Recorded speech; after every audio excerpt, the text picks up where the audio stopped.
So, hi, this is me again. Well, I guess you made it to this series, which is basically, I guess we can call it how to get how to make your competition irrelevant. We can also call it what you need to know as an executive to survive and live your life.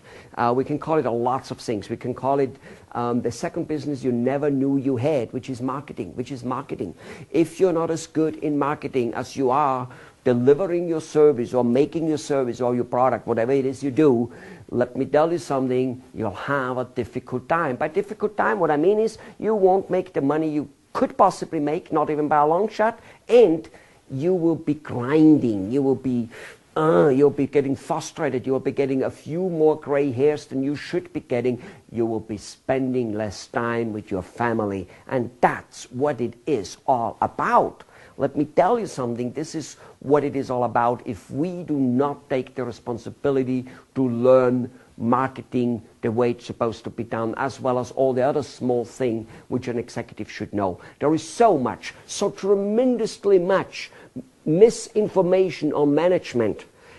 It is unbelievable. There's so much misinformation on marketing. It is unbelievable. I constantly talk to business owners who tell me, this marketing wouldn't work for me because I'm in an elegant business. Just the other day, the son of a restaurant owner told me that.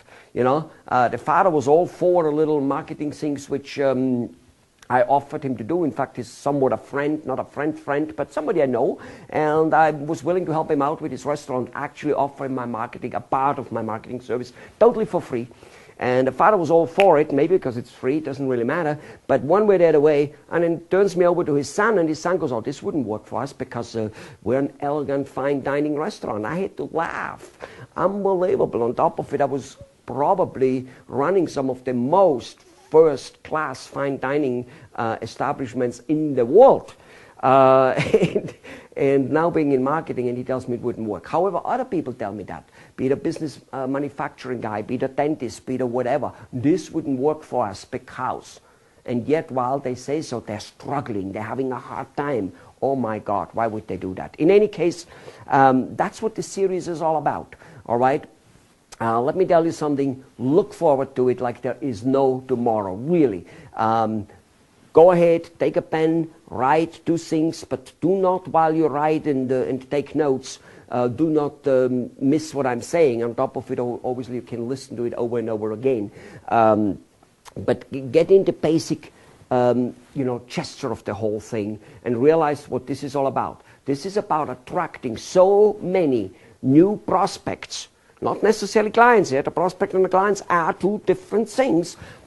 It's about attracting so many new prospects who inquire about your service, who have some interest about your service, that even if your closing ratio stays the same, that you are going to make a lot of more money because of so many more people coming in, and everything will start flowing into place. All right, let's get started here. Let's get started with one particular area on how your organization is organized. And this is very different, different countries, literally. We do business and consulting in I think 4 countries, maybe even 4 continents, since we do a little bit in Europe, not too much, lots of it in the United States, a fair amount in Asia, in Taiwan and in India. And then, of course, we have the United States. So I think we have, several countries and several continents covered.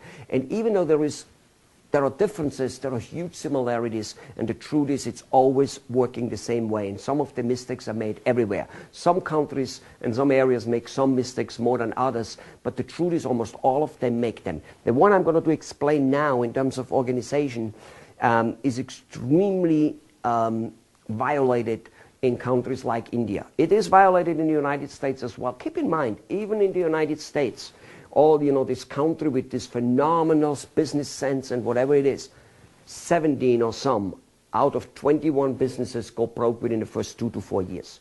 Okay, we're talking a 90% going broke within 2 to 3 to 4 years. Period. So how could how good could they be with a business sense? Not too good, let me tell you this. By the way, I'm in business 20 years now, all right? So just so that we get a feeling here of the whole thing. So let me talk to you about an organization problem first when it comes to running your organization, which almost all businesses have, from a dentist to a manufacturer, and more so in India than in most other countries. Here we go. You have a salesperson. In fact, let me start writing this down a little bit, okay? You have a salesperson or a sales team, so let's just say a salesperson. Okay? Salesperson. That salesperson, in almost all cases, unfortunately, is also the marketing person. Okay? He is the marketing person. Now, what's the problem there? The problem is that marketing is a huge department to a degree that it should be a business in order, a separate business in order to get in the people to be interested only. Marketing is there to interest people, to say, what do you have? Oh, I see. This is what you have. Interesting. How could that fit me, maybe? That's what marketing does. Sales is enlightening and telling the person enough of the benefits of the product, not of the features, which is a whole different topic in sales, so that the person goes, I think I want that. I think I need it. Good. So a marketing person who is also doing sales will always neglect the marketing, because obviously marketing looks to him like a bunch of legwork. It's soliciting, it's making cold calls, it's doing all this work, which is, maybe door knocking, whatever it is, whichever word, letter writing. And he's not very inventive in letter writing, so he keeps writing the same old letter, which starts usually off with, hi, my name is Helmut Flash, salesperson at the esteemed and renowned company XYZ, and our worldwide recognized products from our ethical company coming out are so wonderful and great, and we are striving to be the best with the best customer service and the best people in the field of 50 years of experience in our field, and combined 600 years of experience, blah, blah, blah, blah, blah. All the stuff for all purpose. Nobody out there who wants to buy your product or service has any interest in it at all. But that again is a whole different topic. The point is that your salesperson, who is also a marketing person, will be getting his money signing a contract. So he will be grinding the few people he has in the pipeline. The few people he thinks he can sell, he will grind them. In fact, he will be going towards reselling the existing clients, which depends on your product or service, is usually the case, that you want to have repeat clients. Not always, but in most industries, in many at least. And if that's the case, your salesperson, who is supposed to do marketing, will not market very much, 5-10% of his time maybe. The other 80-90% of his time, 95% of his time, he will be grinding out the sales. And he will think he's a sales/marketing person. As I said, in India, most salespeople get the definition and the title of marketing executive. Apparently that sounds more elegant than salesperson, because a salesperson, by definition, in most people's eyes, is a bad thing, pushing something down the throat. And let me tell you this. Number one, it isn't.